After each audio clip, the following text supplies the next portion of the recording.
Hello. Oh, I have these things in my ears so I could hear myself. And I can't hear myself. I still can't hear myself. Ugh. Okay, I'm not going to wear them if I can't hear. So I'm taking them out. I was watching the live from last week and it was really loud. And I tend to talk loud when I'm broadcasting, like that's my teacher voice. So I had to turn it way down when I was watching it. And so I'm going to try to like lower my voice because I'm just right here from the microphone. Um, but I was trying to listen to myself. I can't get it to work. I'm having some technical difficulties this week. I was hoping to be able to use my real camera. I spent all afternoon last night trying to figure out how to hook up my real camera, and it was a fail. Maybe next time. But right now, I'm just, doing what I can. Why is this on? Hold on one second. Okay, we don't need like more computers on than who knows what might pop up there. Okay, so thank you so much for joining me. I'm Leo with One Happy Widow, and we're here with another live session. Today, we're going to talk about where the grief are you. And I know that we've already done one with the same name. But I'm going to talk about that and why we're doing that now and in just a little bit. Now, I have tons of notes today. So, because I don't want to miss anything, I don't want to leave anything out that's important. So, if you see me looking up and down, it's just because I'm like a note taker.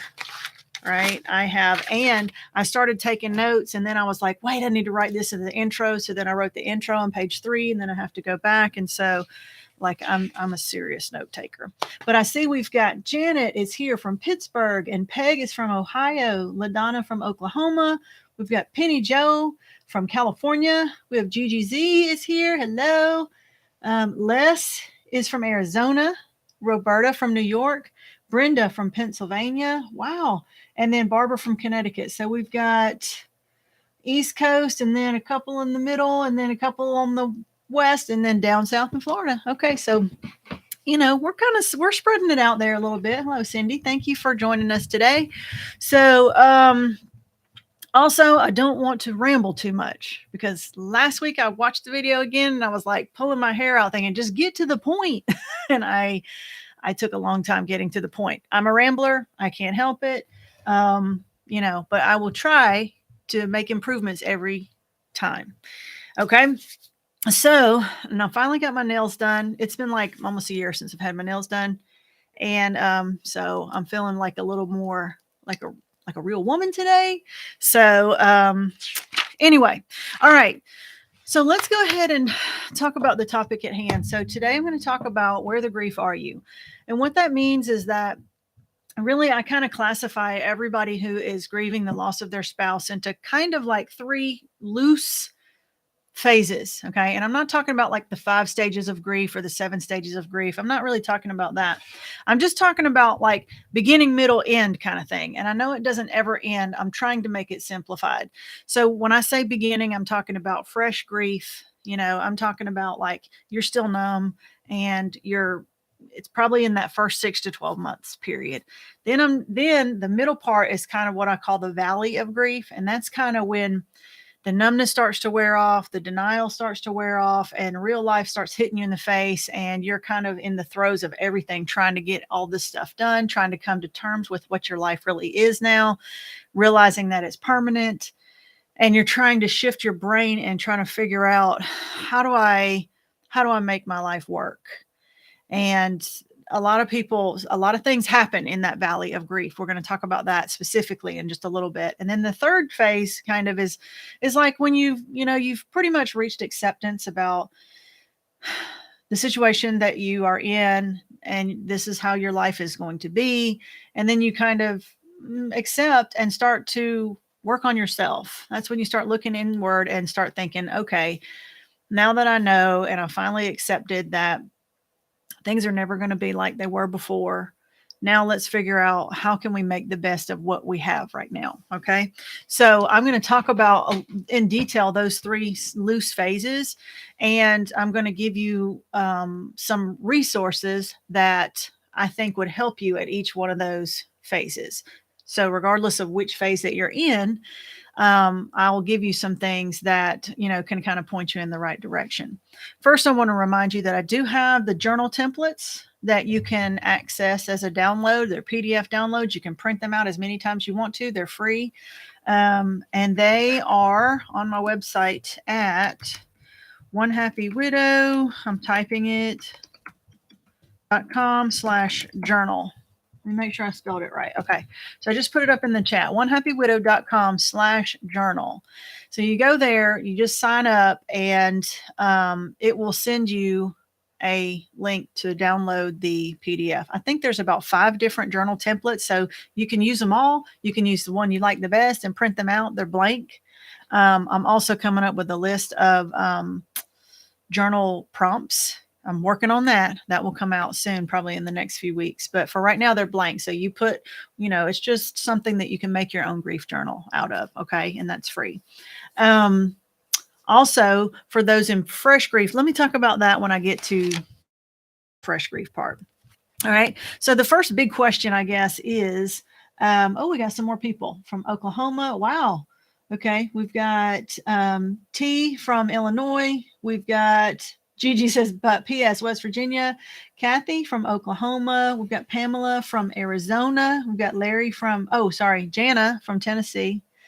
And, we got my main man, Stormy from Georgia. That's my sister, by the way. So I think this might be the first live session that she's been able to make it for. So I'm so glad that she's here. She might have been on the first one. Okay. So anyway, so we're talking about how this webinar, if you want to, webinar, is called Where the Grief Are You? And I know that I've done one like that before, pretty much with the same name. The last time I launched my course, which I'm going to talk about that towards the end, I talked about it, and it was pretty much the same thing. But there's several reasons why I went ahead and just named it the same thing. Because first of all, it's about the same course, right? So it's trying to figure out, we need to work out, where are you? Where the grief are you? Like, what phase are you in? And are you in a phase that would be a good candidate for taking the course? Because honestly, the course is not for everybody. It's not even for every widow. And I don't want to try to talk you into signing up for a course that I really don't think is going to help you right now. So if you're not ready for it now, or maybe you're even past it and you wouldn't ever be ready for it because you're already way past that point, we'll talk about that. And then if you're not quite to that point where you're ready for the course yet, we can talk about what actions you might be able to take to get yourself mentally ready for that phase. All right. Also, we have talked about where the grief are you before, and we have had a session about that. But I tend to forget sometimes that people who watch the videos haven't watched every single video that I made. So sometimes in my mind, I think, well, they've already heard that. I've already talked about that. And then I'm thinking, well, that's assuming every single person has watched every single minute of every single video. And I know that's really not the case. So I can say things that I've said before, and most of you will still be the first time you've ever heard it from me, and that's okay.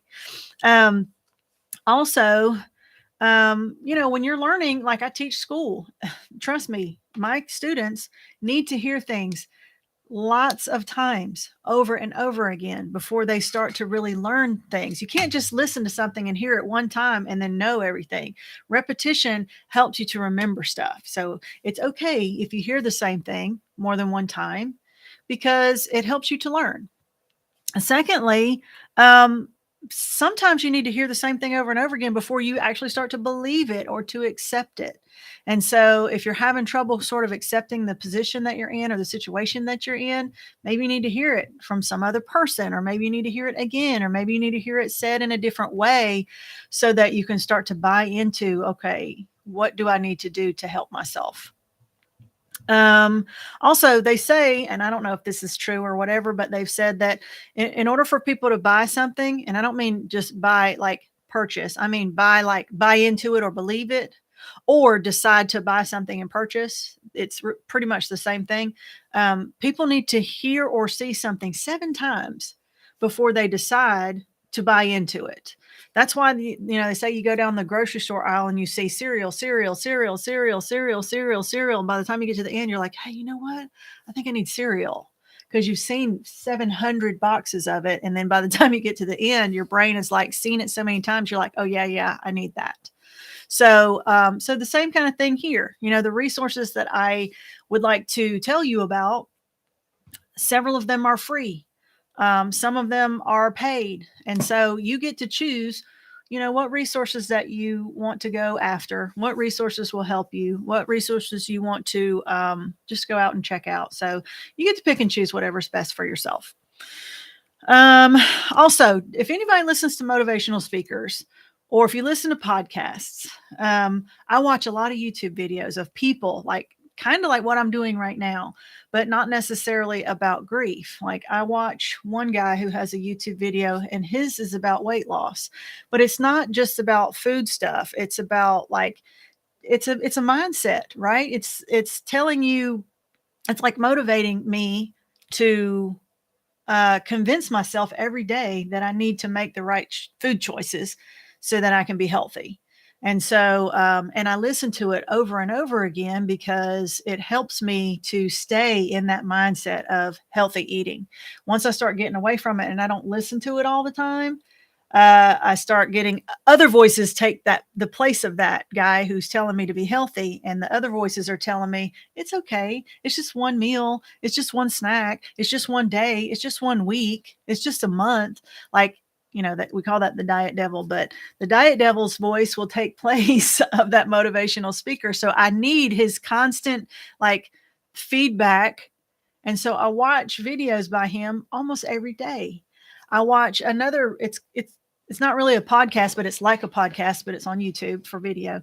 Another guy, his name is Graham Cochran, and he talks about business stuff, and so a lot of times I would listen to him on the way to work when I was driving to work. And, he was saying the same things a lot, but I just needed to hear it. It's like, you need to have that wash over you. And so, and the person I'm listening to for weight loss, I've been listening to him for 12, 13 years on and off. And so he has the same stories that he says over and over again. He has the same little sayings and the same little catchphrases and the same stories and analogies that he makes. When he starts telling a story, I can pretty much finish it because I know what story he's going to say. But there's something about the way he speaks, or there's something about the message that he gives. I mean, I just connect with the way he talks about it. And sometimes knowing exactly what he's about to say, I'm like, yeah, I know this story. I know the story about asparagus, or I know the story about weighing in every day or not weighing in every day, or whatever it happens to be. But I don't sit and say, well, I've already heard that before. He's not telling me anything I don't already know. It's not really that, because it's not always the message that needs to be different and fresh every time. It's that you need to be told what you already know is true a lot, so that you can keep your mind in the right place. I mean, how many times did your parents tell you the same thing over and over until you rolled your eyes? But they're right. And they tell you over and over again to remind you so that you can continue to make the right decisions, or at least let's hope that we do, right? Now, I know that there's a bunch of people coming in through chat, and I think a lot of people are still telling us where they're from. We got Maria from Oregon. We got Sheila from Texas. Another Sheila from Ohio. We have Allison from the UK, Jonice from France, and Diane from North Carolina. So now, as we go through the session, I don't want to try to catch up to the chat while I'm trying to go over the session, because there's a lot of stuff for me to go over. And if I get sidetracked by the chats, then I will not stay on task. I will not stay on topic. So feel free to put in the chat if you would like. But if you have a question or a comment about something, we can do like a Q&A session at the end. And then if you have questions specific, I can just sit and watch the chat and I can address those. But we'll save that until after the this presentation that I'm going to put in there. Okay.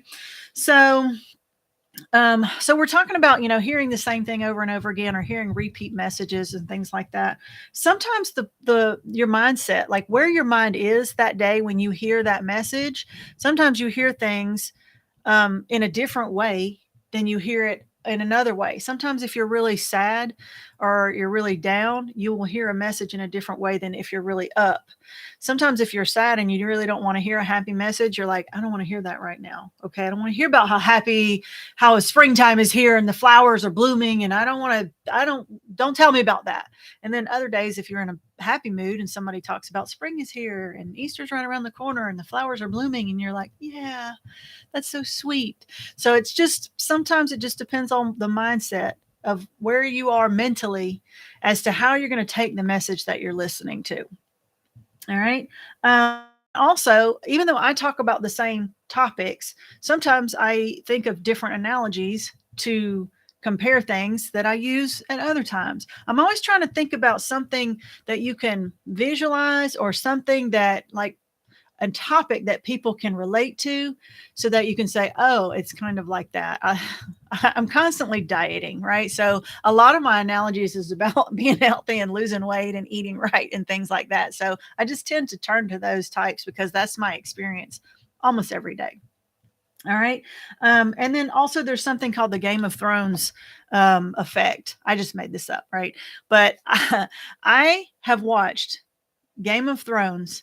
I think there's 8 seasons. Stormy might have to tell me if I'm wrong or right, but I'm pretty sure there's 8 seasons. And like, I watched season 1, and then there was a break. And in between if you've seen that show, in between is a lot of time. And then when season 2 was getting ready to come out, I went back and I rewatched season 1 so that I could remember, because there's a lot of stuff to remember. And so I kind of refreshed my memory and I watched it, and then I watched season 2. Then when season 3 came, I went back and watched 1 and 2, and then I watched 3. So you see how I just stacked it on. So by the time season 8 came, I had watched season 1 8 times, and I had watched season 2 7 times. But the point is, every time I watched that show, I got more out of it. Like, I noticed things I hadn't noticed before, even on the 8th time watching through the show. Or maybe I got it the first time, but it had been so long and I forgot. And I was like, oh my gosh, yeah, I forgot about that. But the point is, it was so good that I didn't mind repeating it. But also, every time I watched that show, I got something else out of it. Some other message, some other lesson, some other detail that I had missed before, some other war strategy, or, some other relationship between people, some other foreshadowing, that I hadn't seen before. And so you can hear the same topic more than one time and still get something new out of it every single time that you hear it. All right.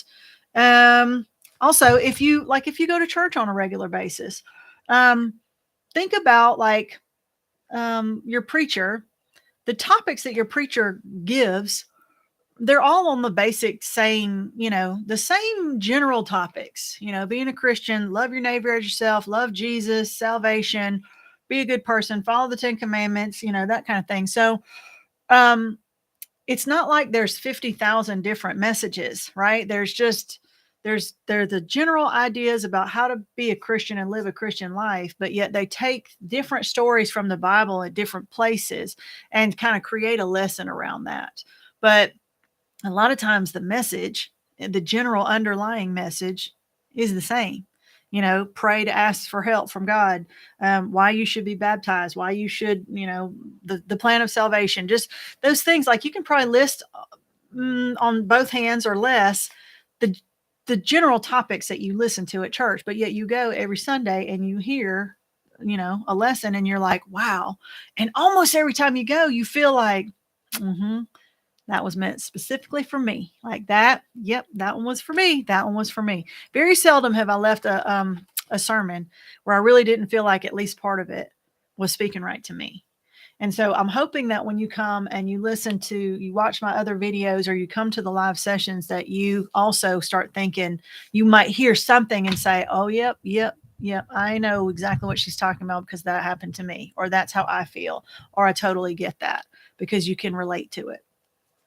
And also, like I said, you need to constantly hear, these messages, because the way that you train yourself is you talk to yourself. You're in your brain speaks messages to you, and you listen to yourself more than you listen to anybody else. But yourself gets your ideas from other people and other places. And so what happens is, we listen to these messages, or we read these books, or we read these blogs, or we listen to these podcasts, and our voice starts to become that voice. Those messages that we continuously bombard ourselves with, we start repeating those same things over and over again, and we start telling ourselves these things, and that's when we start to believe it, because you believe yourself more than you believe anybody else. Okay. So you have to start training your brain to talk to yourself in a healthy way, whether it be with food or whether it be with healing from grief or, any other aspect of your life that you're trying to improve. All right. And so if you're here today, I would like to take just a moment and I see a whole bunch of people that are saying where they are from. But if you're here, if you don't mind sharing, why are you here today? Like, what brought you here, or what do you hope to get out of this? Or are you just here to, see what we're going to talk about? Like, what brought you here today to the live session, to take a time out of your Saturday to come and listen to me speak about, about grief, about widowhood, about where the grief are you, about resources. So I'll let that populate in a little bit, and we'll see if anything comes up. I don't know how much of a lag there is, and so it might take a while before you guys are actually even hearing my question. But anyway, so put in the chat, what is it that you're hoping to get out of today, or why did you show up for today, or, however you want to answer that question. And I mean, do you think you could stand to hear a good message today, even if technically you've already heard it before, even if you've already heard it from me? I mean, don't you think you could stand to hear something good again? Because I like to spread good news, right? I like to try to say, well, I try to put a positive spin on things. And so, but at the same time, be realistic. You can't just keep shoving positive things in people's brains and then say, well, just be happy, just don't worry about it. Just, don't worry about all that stuff. Just be happy. I know that's not possible.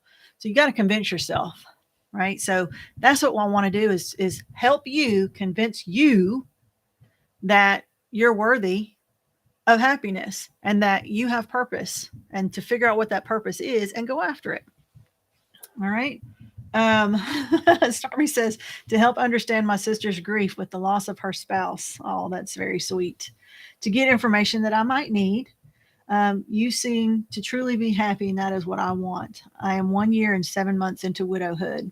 So yeah, 1 year and 7 months. That's like probably a pretty good pivot point. You're probably pivoting from fresh grief to that valley of grief that we talked about. And so you may actually be like in that sweet spot of where the course that I was going to talk about, sweet not meaning good, I mean sweet being like in that point, in that middle of that spot, to where the course that I'm going to talk about in a little bit might be really helpful to you. I'm 21 months into my widowhood. I just happened to take a break from house cleaning, and here you are. You know what? What better reason to not do house cleaning is to come and listen to somebody else talk about how to feel better about your life, right? I'm all about taking a break from house cleaning. So kudos to you for taking a break. Be kind to yourself. That's what I say. Not a lot of support for bereaved people in this area.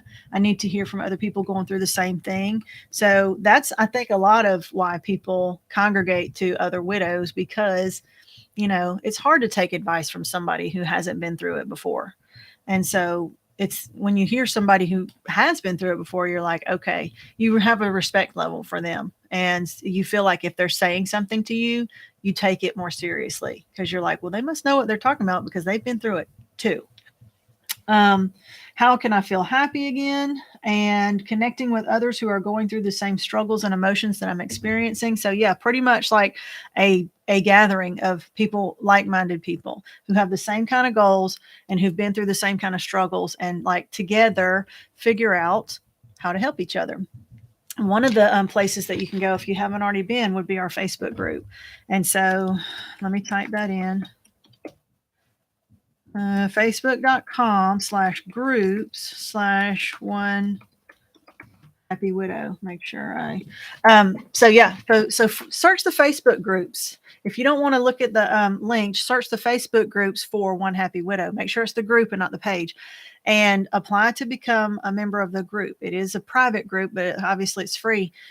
Just make sure you answer all the questions in there, because that's a really great place to go to get lots of uplifting support. We have a really positive group, probably one of the most positive out there that I've experienced.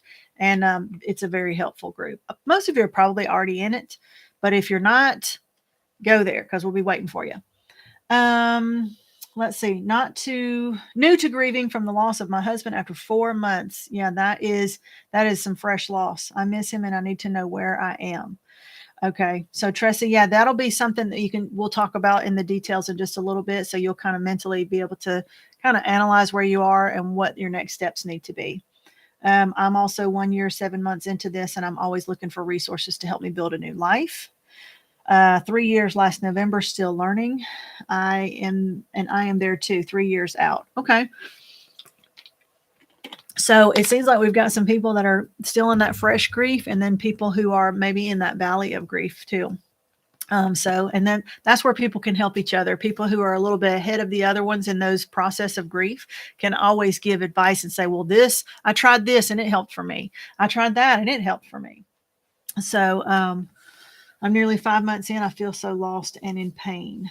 Yes. And I'm so sorry. That first year is really tough. I know it is. I'm connecting with others who probably understand just a bit better. I've got good support, but people don't always get it, and understandably so. So yeah, it's easy to talk about people who are trying to help us and they say stupid stuff because they don't know.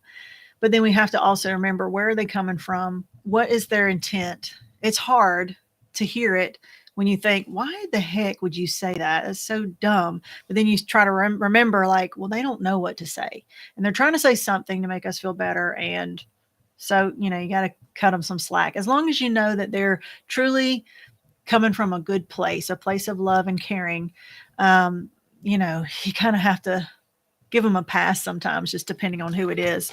I'll tell you a funny story about a teacher that I worked with. She knew me when I was still married to Dewey, and she had met him. And then I worked with her still after he died and came back. And so it was in that first year after he died, and I was building a new house, and we built it from scratch. So I was getting to pick everything, all the cabinets, all the colors, all the fixtures, everything. So I was just kind of talking to her about that. And I said, yeah, I'm having to make all these decisions real quick, like the color of the tile and the color of the cabinets and all that. And she's like, yeah, that's tough, to do that. She said, but think about this. At least you don't have to fight with your husband over the different colors of your cabinets and your carpet.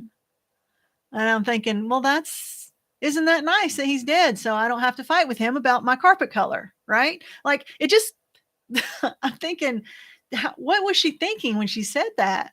And I don't know if she ever went back and realized that what she said was like about the cruelest thing that you could say. But she wasn't trying to be mean. She was just being a ditz. She just was. And I'm thinking, you're a teacher, lady. Like, didn't you realize that was inappropriate to say? And I don't know, maybe she went back and realized how embarrassed that she should have been for herself. But like, come on, man. At least I didn't have to fight with him over cabinet colors because he wasn't there to fight with me. How dumb can you be? But that's just one of those examples of like, just people who are trying to make you feel better saying the dumb things. All right. So what I want to say to you is, no matter what phase you're in and what stage you're in, that if you are a widow, you are not meant to be grieving forever. And we are going to be sad, and we are going to be in some kind of process of grief, but like, you're not meant to be in active grief forever. Okay. We're meant to go through this process and evolve, change, and get better as time goes by. So when we get stuck in different places, that's when we need to get help. We need to look for resources of people or information or activities that are going to help us to continue to move through that process so that we can get to that place where we're kind of leveled out in the phases of grief.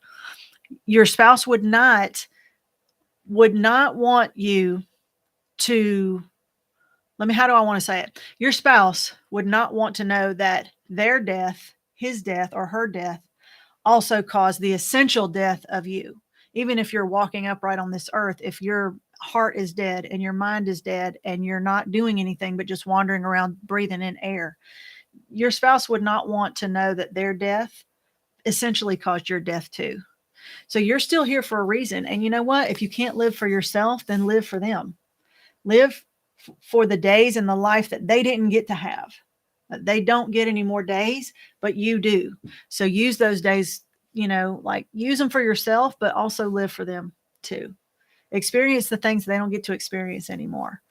Now, and I know that might be different depending on the manner of the death of your spouse, but I know that Dewey died of cancer, and he fought for every day that he could have. And let me tell you what, he was 42 and he did not want to die. And he would have given anything to be able to have some more days and to see his kids grow up and do all those milestones that they didn't get to do. And so I have to do that now for the both of us. I have to go experience those things with my kids for him because he doesn't get to. And so I have sort of a double responsibility. Not only do I need to get past my grief, my active grief phase, but I need to live that life. Now I got to live for us both. And so that's where I am. And so if you're not really sure how to do that or where to go from here, wherever you are, then you may be a good candidate for the course that I'm going to talk about at the end. All right. So, and also if you're here and you're watching this live, let me just say thank you. Thank you for coming.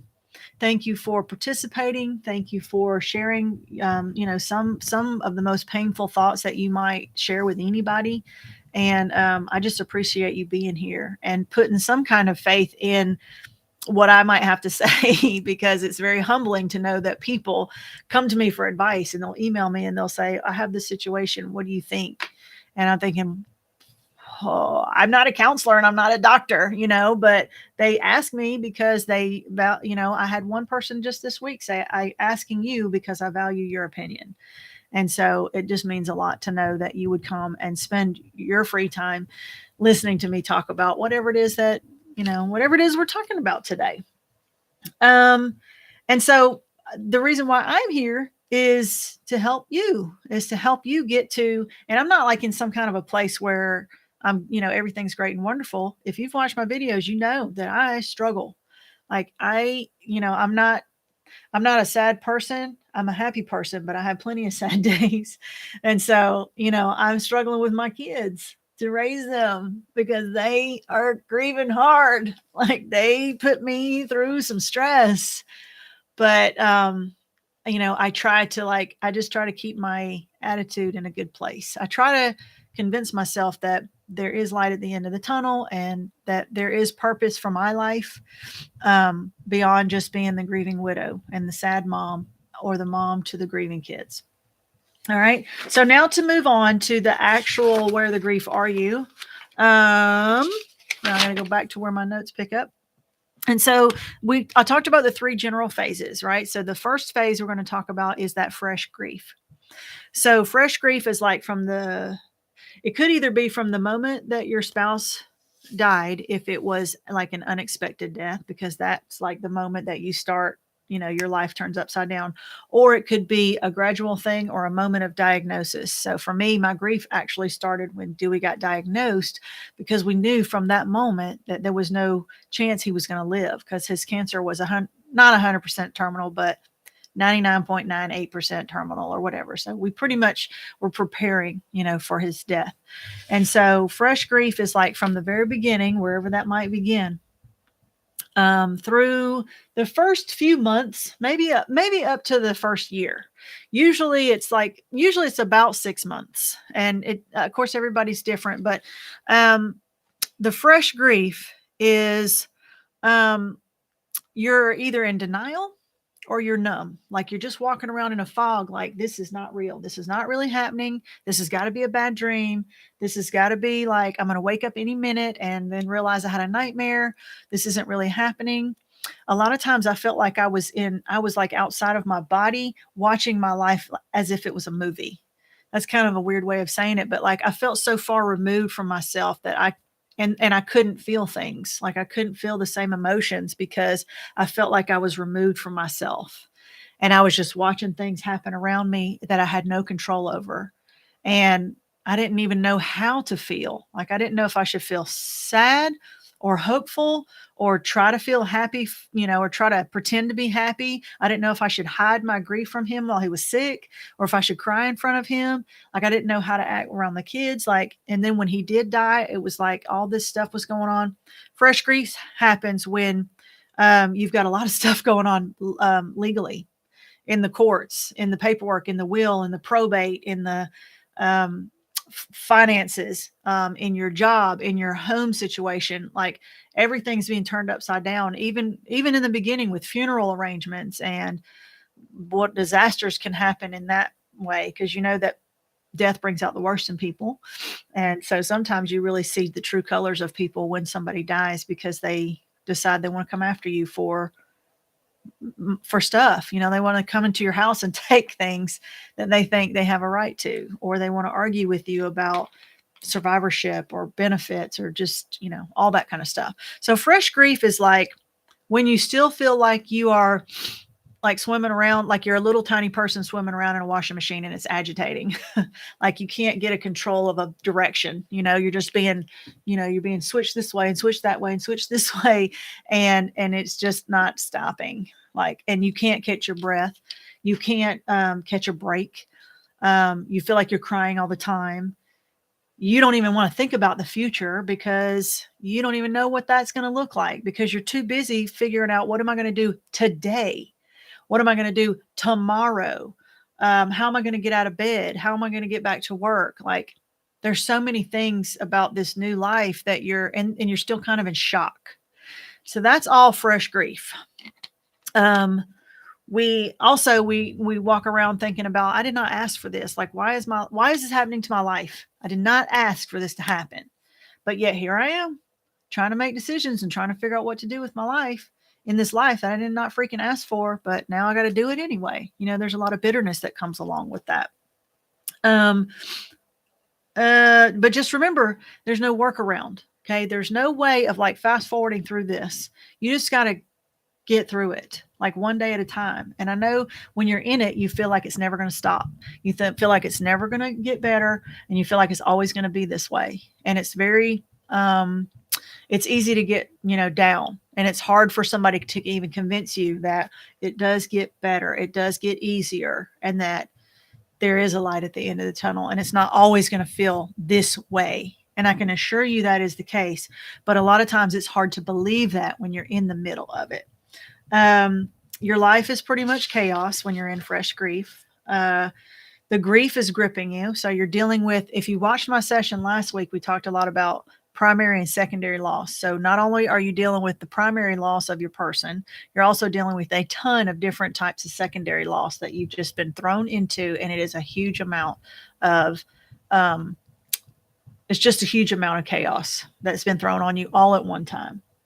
You probably can get, after you start coming out of the numb and the denial, you probably go into the anger phase. You're really upset. You're angry at somebody. You're angry at God. You're angry at your spouse for dying, even if they didn't die on purpose. Like, you're angry at people for trying to make you feel better and they don't know what to say. You're just angry. You're angry because your life is this way and you did not want this life. You also might be stuck in a fog. Like, widow's fog is a real thing. If you haven't heard of it, it's when your brain is so spending so much energy on grieving that you forget lots of stuff. You forget where your keys are. You forget where your phone is. You forget where you parked when you went to the grocery store. You forget people's birthdays. You forget doctor's appointments.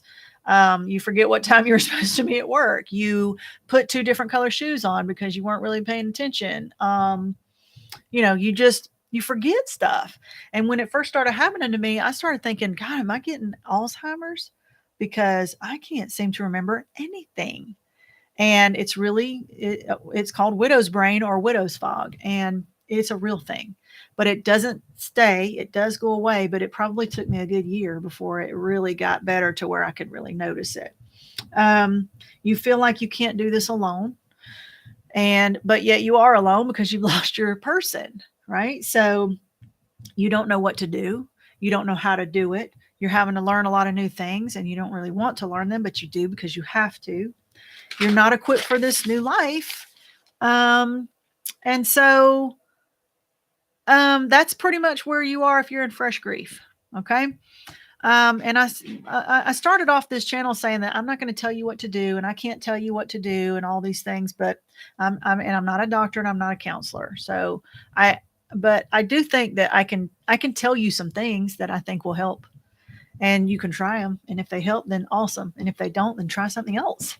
But I feel like that I have enough experience that I can at least tell you what helped me, and I can tell you what a lot of other people said have helped them. And so at least I can gather that information and present it to you. And you can decide whether to listen or not. And if you can find things that might work better for you, that don't, that if I tell you about something and you try it and it doesn't work, okay, well, figure something else out. It's fine. It's not going to hurt my feelings. I just want to try to offer you some options of things that might help. So I will give you a way to help, but it's not the only thing that's going to help. So I'll offer you some things, and then if those things help, then awesome. But that's not the only way. Obviously, we all grieve in different ways. And so, some people talk about grief share, and a lot of people say grief share is very helpful for them. And then there's a few people sometimes that come in and they're like, yeah, I tried grief share and it did not help me one bit. Now, there's not very many people who say that, but there are some people who say it. And it's okay. But it's worth a shot. At least try it. And then if it doesn't work, then okay. I went to a few grief share meetings. I was going to go to all 13 of them because a lot of it was very helpful for me. But I hate to say it, but there was, there was about 6 members, and there was one member that just personality was so strong and took over. If you started telling a story, she'd cut you off and started replacing it with her story. And then she'd talk forever. And so she just was like, she was just dominating the therapy session that when we were just talking, and it was annoying. And I feel for her because I feel like maybe she just needed, to talk a lot, but she kind of dominated every single time. And I just felt like even when I tried to start sharing a story, I never would get to be able to finish it because she's always going to cut me off with her own story. So it was a little frustrating. And so rather than get like too irritated by it, I just felt like, you know what, I'm just going to let her dominate that one.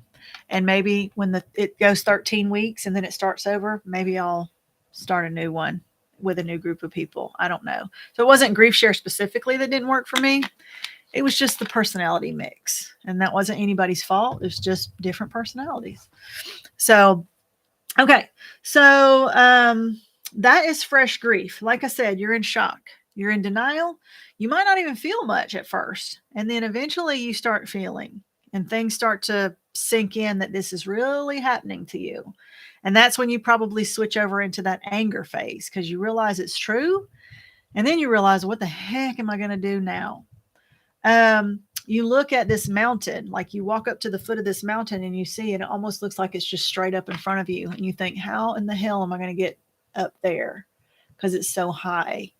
That mountain could be, and I have a list here, I'm just going to read it. It could be bills, chores, paperwork, legal stuff, court stuff, funeral stuff, family issues, friend issues, changing dynamics, people taking things away from you, moving houses, moving jobs, losing cars, losing an income. So you see how all those changes can come into your life and like wreak havoc in your life on top of the person who would have helped you through this hardest time in your life is your spouse. And then your spouse is the person that's not there to help you. So in the time that you most need support from your spouse is the time they're not there. And so that's really, really hard to deal with, especially in the beginning, until you start getting to where you learn how to do things that you didn't have to do before. And you seek out resources and you find out, how to live in this life without your person. Even though you didn't want to, here we are, right? So here are some resources. If you are in fresh grief, if you feel like, yes, that's me, I'm in fresh grief. It's been 2 months, 4 months, 6 months, maybe like usually in that first year, and you're in fresh grief, here are some resources. So if you don't watch the YouTube channel, the One Happy Widow YouTube channel, There's lots of videos out there on lots of different topics, and I try to cover a different topic on each video. Some of them are kind of long. Put me on fast track if you want to and watch faster, or skip around or whatever. But there's a lot of helpful information, I think, in the YouTube videos. Obviously, that's free. The Facebook group. So I already put the Facebook group on there, the link. Go and look for our Facebook group called One Happy Widow. Ask to join there. Again, it's free. It's an awesome, awesome resource. And not just for me, but our members are fantastic. The pivot course, the course that I'm going to talk about towards the end, probably not for you at this point. So the course that I'm going to introduce, you're probably not ready for it yet. You're just not there yet. I would like for you to get to that point. I really would like for you to be ready for that course. And so maybe going through these other resources will help you get there. And maybe in a few months, you will be ready to sign up for the course. But if you're in fresh grief right now, the course is probably not for you. And I wouldn't want you to sign up for it because I don't think it would help. It would be helpful for you. And it would be a waste of your money, to be honest. There's a free widow contact list. So if you need like a little checklist, this one's real simple, but it's free. I'm typing it in. So it's One Happy Widow. What is it? I don't remember what it is. It's in the link below. The description below this video, it's in there. I can't remember what it is exactly. I don't want to type the right thing. All the things that I talk about that has a link, there's a list in the description down below. I've already put them in there. So if you can't find it in the chat, just look at the description below and scroll down. The free contact list is in there. And basically it's like all the people and organizations that you need to contact when your spouse dies to get things rolling and to get things going. Now, if you need a more specific list, there is a course that is given by Widow 411. And it's listed below too. There's a link. It is an affiliate link. So I'm going to go ahead and put a disclaimer in there that if you go to that course and you take it from her, a percentage of that does come back to me. But she created the course, and it's not a course that I'm interested in creating because it's a lot of stuff that I already went through and did not want to mess with again. But it's a whole course, and it tells you exactly what to do with your legal stuff, with your money stuff, with your application stuff, with your probate stuff, what kind of person to call, what kind of things you need to do, a checklist of sorts. But it's a whole course, and it will walk you through step by step of what to do in the very beginning of like just all what do you call it, like admin type stuff, you know what I mean, paperwork type stuff that I hate doing, which is why I did not do a course on it, because I don't want to mess with that. But anyway, she created a really good one. And it's called I don't remember what it's called exactly, the Ultimate Widow's Survival Guide or something like that. But anyway, it's listed below in the description, and you click on that link and it will take you right there to it. And then if you feel like that you're not really moving forward at all, then I would suggest looking up some counseling. Like I said, Grief Share is a good one. It's usually really cheap or free. The one near my house is free. It's griefshare.org. You can go there. You can click on your zip code and it will tell you the nearest meeting and, the contacts for that. It's usually like $5 or $10 or else free. But it's always at a church. So if church stuff is something that you're not interested in hearing about, just know that it's faith-based. Okay. Or maybe look for a counselor that you can just talk to, somebody for therapy. You might even need some medication, and it's okay if you do. If you decide that you're to see a doctor and your doctor feels like that there's a temporary, like maybe you have some crippling anxiety that makes it to where you can't even leave your house because your anxiety is so high that you can't even leave. Well, if you need to take some medication that will help with that, to help kind of chill you out so that you can start moving forward, then that's okay. Everybody's got different needs. I have some medicine that I take for as needed, and my doctor gave it to me. And it's been like 3 years that she gave it to me. And she was like, you just take this if you think you're going to have an anxiety attack. And it's pretty strong, but it's like an as needed. I think I've taken it like 3 times. But just knowing I have it and that I can take it is kind of like my security blanket. So I can't go to work after taking it. But like if I'm having a really, really rough time and I just I can't, I'm going to have a panic attack, I just go ahead and take that and just go night night. And then I just wake up and I feel like I can see things with a new, fresh set of eyes. So I also take some CBD, and that kind of helps me to sleep and helps with my anxiety too. And so that's just something for me that I take. I get it at the vape shop. So, um, and then there's the blog, the One Happy Widow blog. And so that is just, and that's going to go to a different server soon, but it's the address is going to be the same. So just onehappywidow.com. Got some articles there. Most of it is the same repeat stuff in writing that I'd cover in the video. So if you rather just listen, then just watch the videos. So those are some resources for you. If you think you're in fresh grief, check those things out. And, hopefully, mostly it's going to be time. Time is going to be the best doctor for you, I think, that to get you through that. You just have to get through it. If you don't think you can get through it on your own, then go seek some other resources and stuff. But time is going to be your best friend on that one because there's no shortcuts. You just got to get through it. All right. Now, the valley of grief. So that's, like you're going along, like you have fresh grief and then you fall into this valley, right? So it's kind of like a U shape. And I just call it the valley of grief. So that's anywhere from the time that you transition from fresh grief until you start going into the next stage of active grief. All right.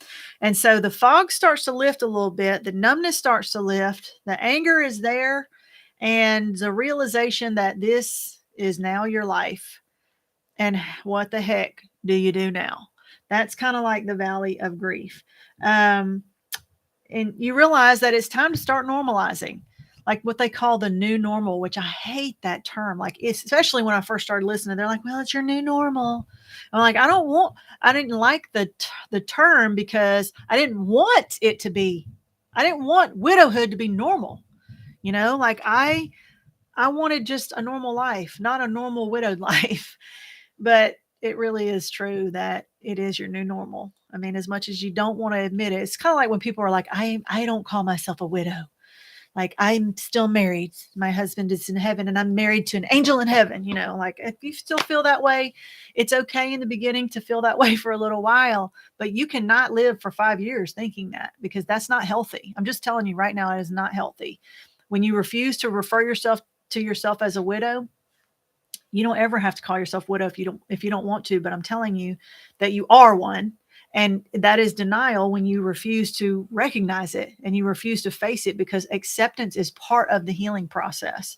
So you don't have to like it, but you do have to accept it if you're going to fully heal from your grief. You know what I mean? Like I said, it's never over, but if you get stuck in that, I refuse to accept my situation, that there's a problem with that. If it lasts for too long, okay, it's okay for it to happen like that. We all go through it. It's when you stay in one of those phases, that's where the problem is. All right. So there's a little bit of a difference there. So when we get into that valley of grief, okay, there's two types of people.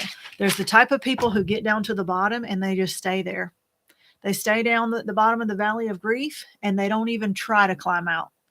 They're in denial of what's going on. They refuse to accept that, they're ever going to be happy again. All they accept is that they are sad and they're never going to be any better, and they don't want to be any better, and they're angry and they don't want to not be angry. And, they just are not interested in trying to heal from their grief. They're not interested in trying to feel happy, feel better, to make their lives better. I've heard a lot of people say, well, I'm just sitting around waiting until I die so I can reunite with my spouse. That's not the reason why you're here, friend. It is not. Okay. Not to sit around and wait to die. You're still here, and there's a reason for that. And if you don't know what that reason is, that's okay. We'll help you find it. But there is a reason why you're still here. Okay.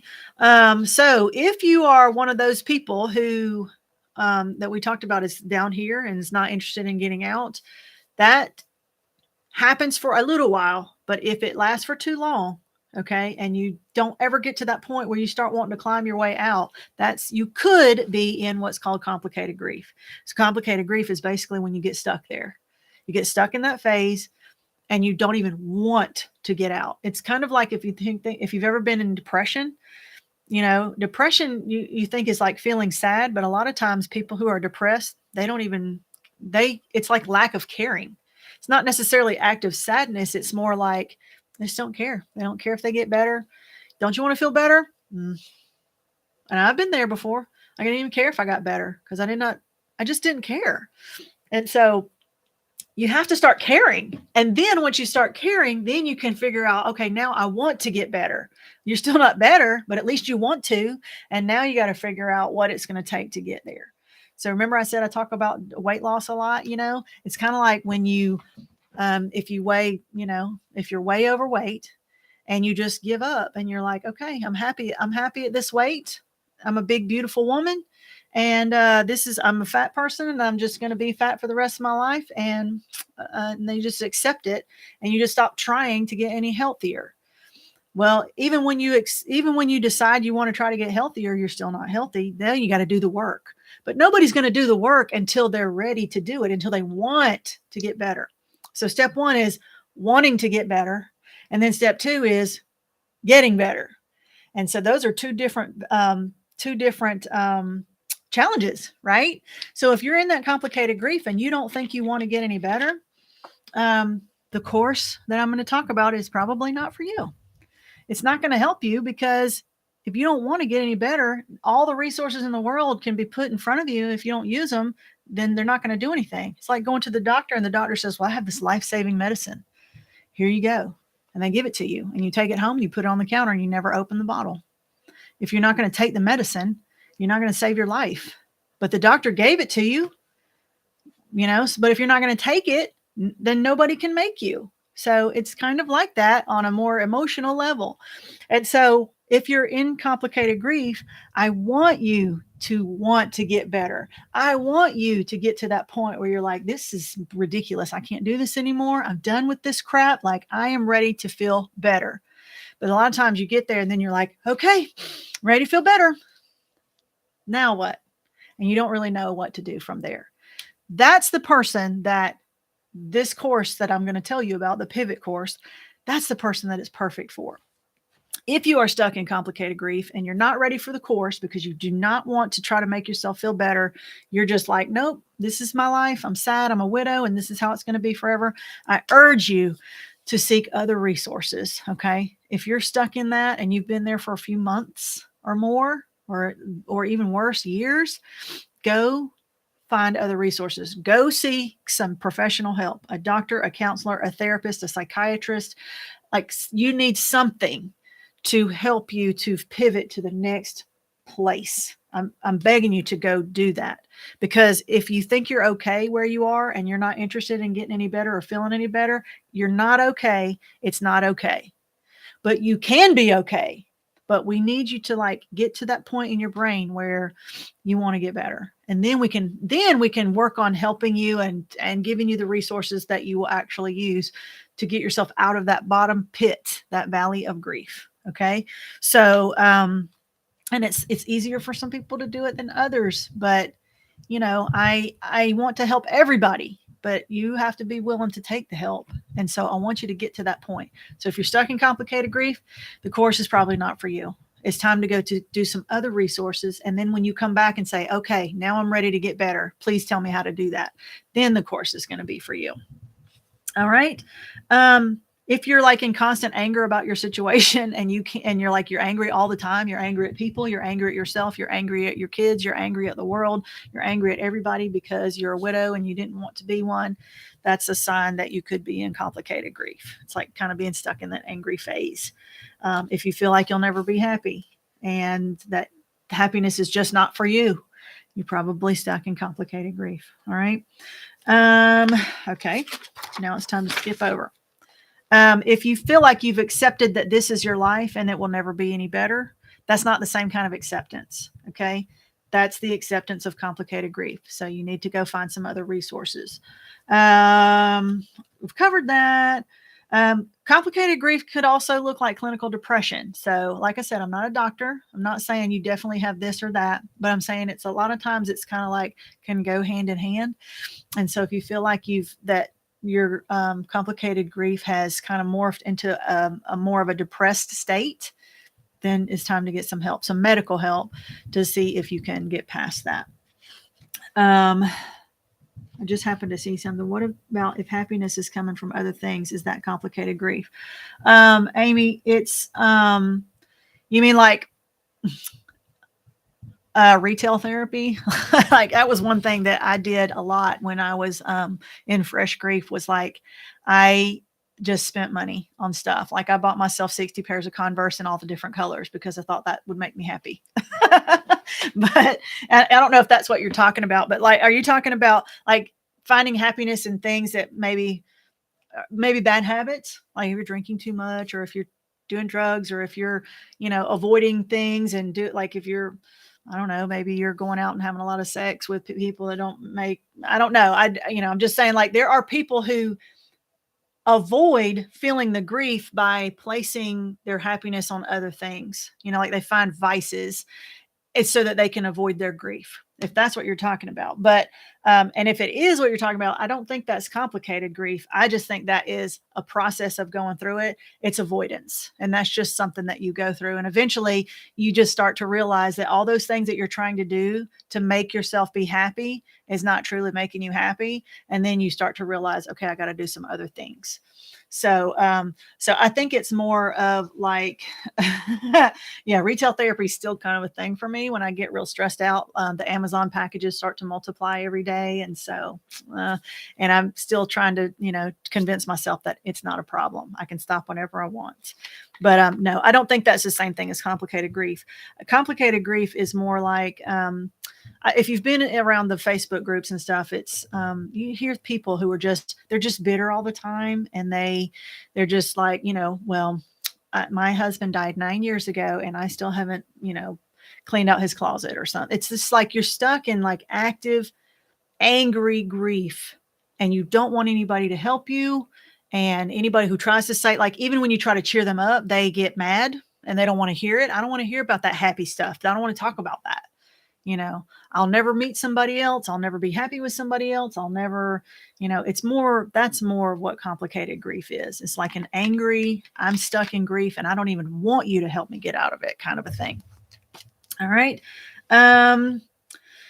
So now we're going to talk about the person that the course is actually good for. And that is the person that's somewhere in that valley of grief. They're either ready to start climbing out, they've started climbing out and it's really hard and they're not really sure how, or they've started to and they feel like there's more that could help them get out faster.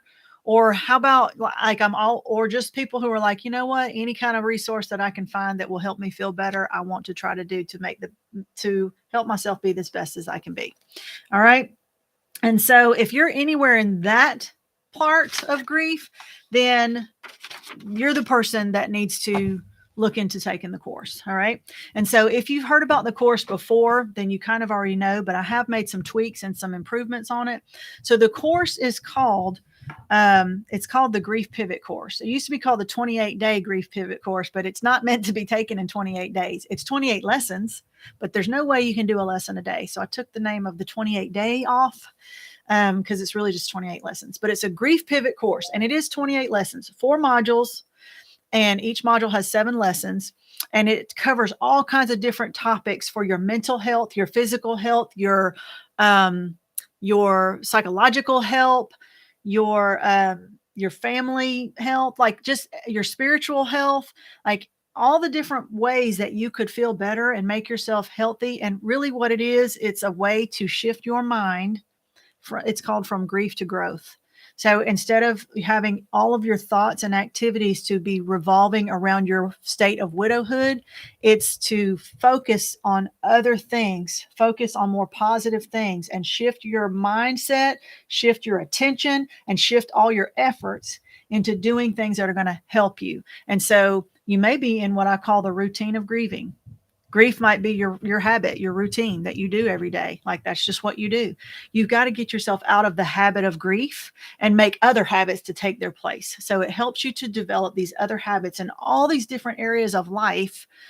And if you will follow the lessons, and if the lesson just doesn't apply to you and it's not something you're interested in, then skip that lesson and do another lesson. You can skip around. I try to put them in order, what I felt like made sense, but you can go in any order that you want to. All right. So the course is something you have constant access to, forever life access. You purchase the course and you have access to it forever. So if you want to go through the course and then you want to go back and go through it again, when you go through it once a year, just to kind of give yourself a refresher, then that's awesome. Now the course is big. It's a big course, and it's not always in everybody's budget. And so what I decided to do this time is I still have the course, the whole course that you can purchase at one time. If you purchase the course at one time, then you pay the one-time price. Then the free bonus that you get with that is you get a month of our private Facebook group that you get to join, and that everybody who's in there is part of that group. And we have live sessions. We have 4 live sessions for that month. And we have journal prompts, and we have topics that we talk about. And I'm there every day answering questions for anybody who has questions about anything in the course. So it's like my customer service Facebook group. So if you buy the course, the whole course, then you get a month of that as part of a bonus. But not everybody wants to spend that money and do the whole course because they're not really sure if the course is going to be that helpful for them. So what I did, I broke it down into just one module. So for those people who just want to try it and just do the 1 7-lesson module, which is still, it's still helpful. 7 lessons, and it's a lot. And there's printables, there's homework assignments, there's stuff that you can print out, there's stuff that you can write on, there's stuff to keep track of your habits and keep track of your all kinds of things to hold you accountable, all kinds of stuff. Every lesson has stuff you can print out, and just different things that help you. And so I made a smaller module that you could purchase that's obviously less money, so that if you're not ready to purchase the whole thing, you can start off with just module 1 and see if you like it. And then if you do, you can always go back and purchase the other 3 modules. And then you can be a part of that Facebook group later. So I have those down there, but I'll put it in here too.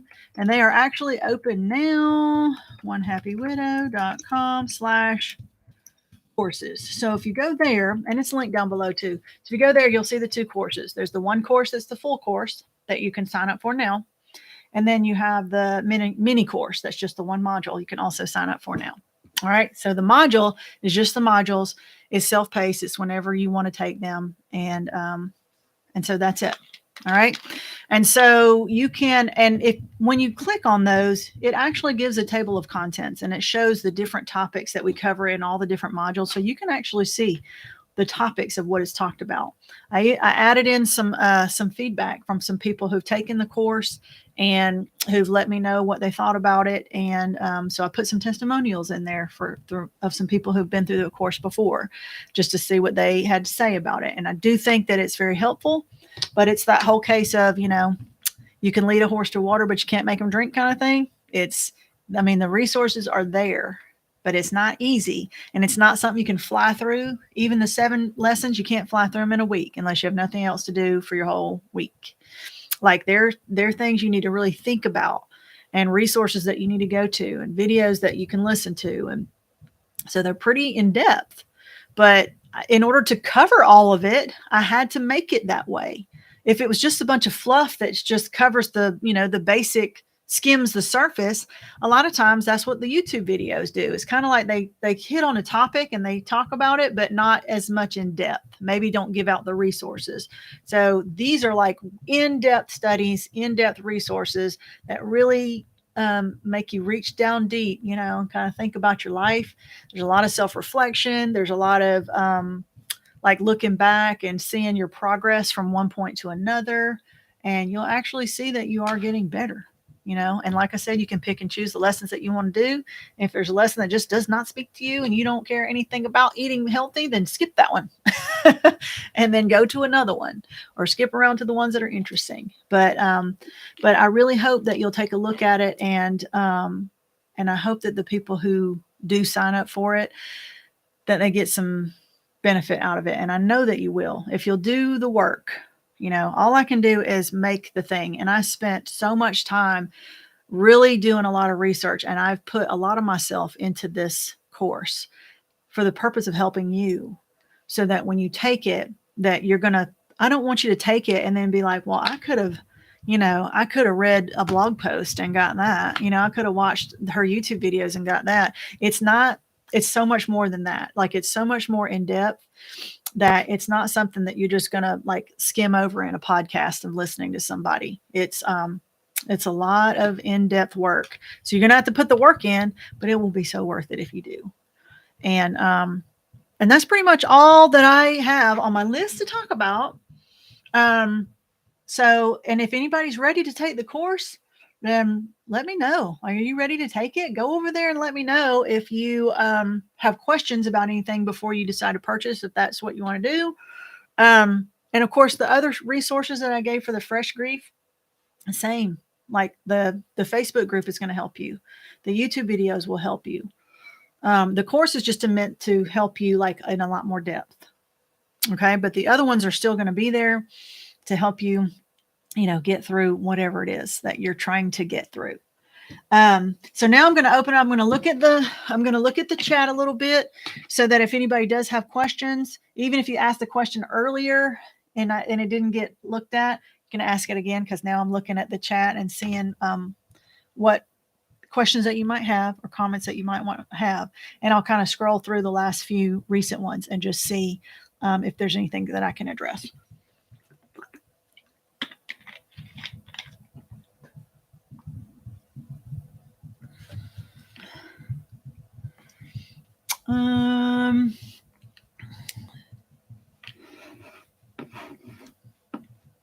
So I have someone that says, my vampire romance says I'm at the not caring stage.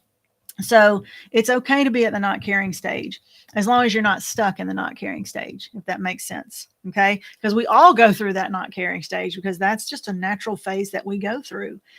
If you get stuck there and you're there for weeks, and then you're there for months, and maybe you're there for a year, and you're not progressing at all, then it's time to find some other resources. The course is not going to be good for you. The course that I made is not going to be good for you, but there are resources that are going to be good for you.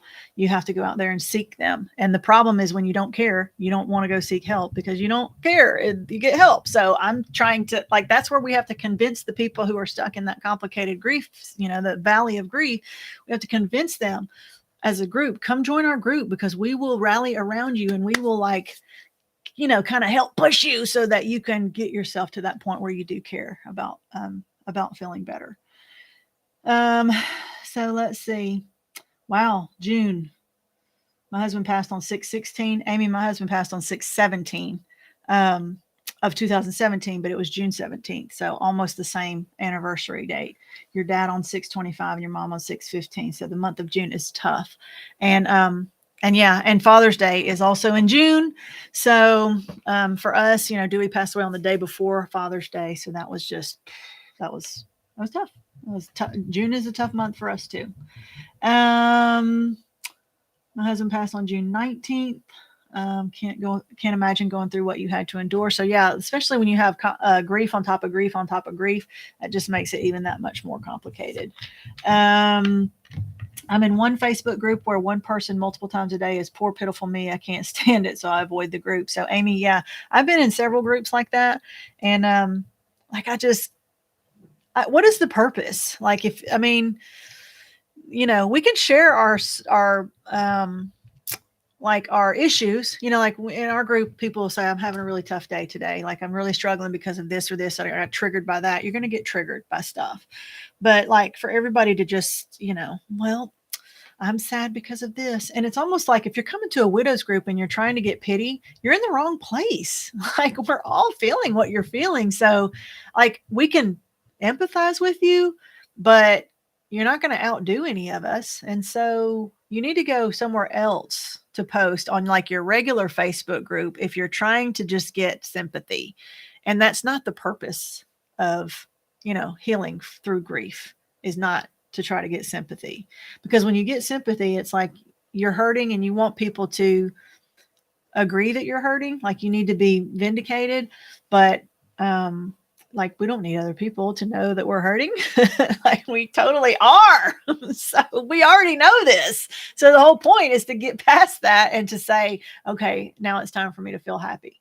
Even JP, my husband, he's also a widower. He's widowed.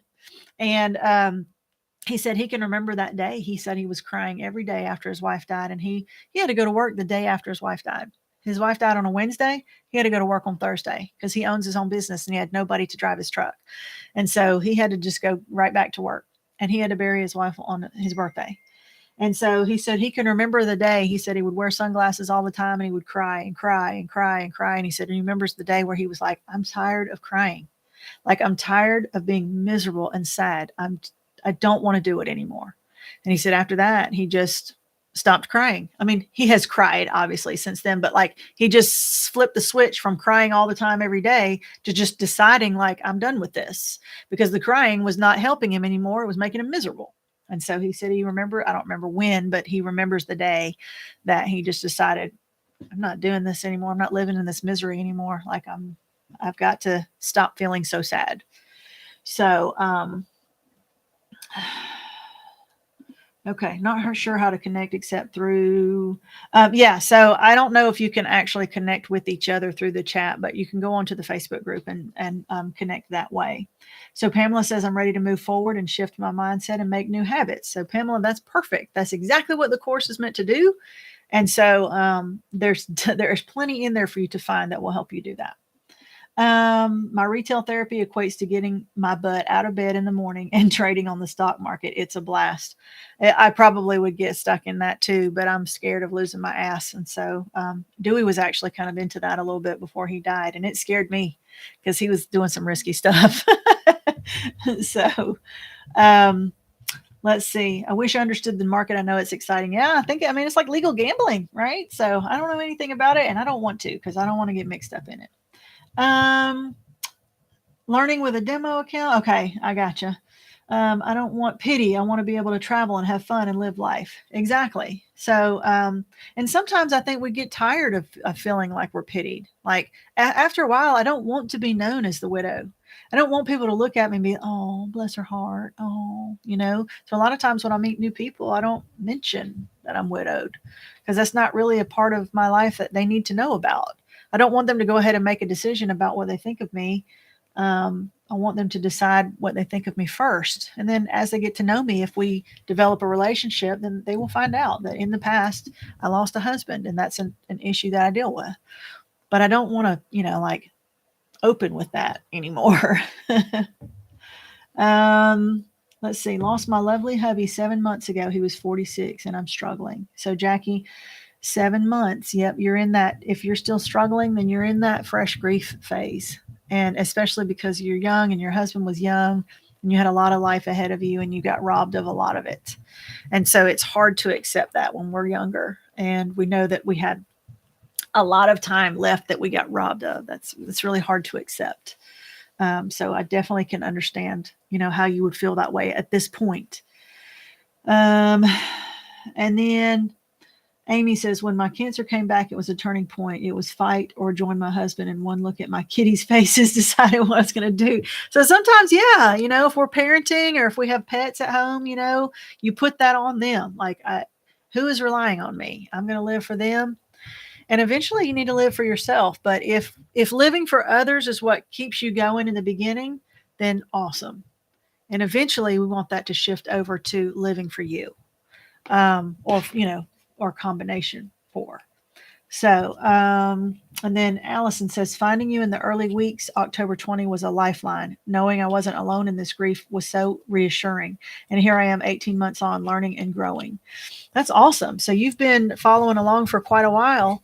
And I'm so glad that was a resource for you that helped you. Because sometimes just knowing that we're not crazy helps. Sometimes just knowing that, okay, I feel really strange about this, but there's other people who felt that way too. So, okay, maybe I'm not crazy. I remember feeling like I wasn't grieving hard enough because I wasn't crying very much in the very beginning because I was so busy. And I had several months to accept the fact that my husband was dying. And so when he finally died, I didn't feel like an instant sadness. I felt relief. And I felt relief because he was out of pain.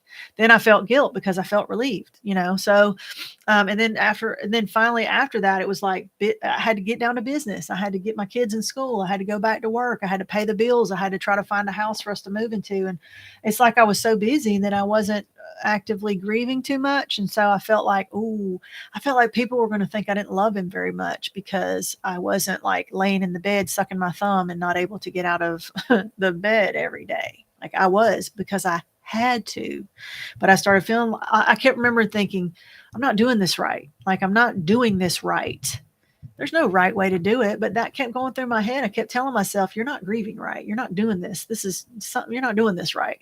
And I kept feeling real weird. And then that's when I started going to the Facebook groups, and I'm like, okay, then I'm not the only person. It made me feel a lot better to know that it was okay that I wasn't blubbering my head off every single day. And, that I was actually able to function, even though I was in fresh grief. So Jackie says, thank you. And Jane says, I don't tell everyone I'm a widow immediately, but I have played the widow card sometimes to get help. Let me tell you what, Jane, my daughter learned how to play the dead dad card. We called it the dead dad card. And she played that thing until she played it until it was worn out.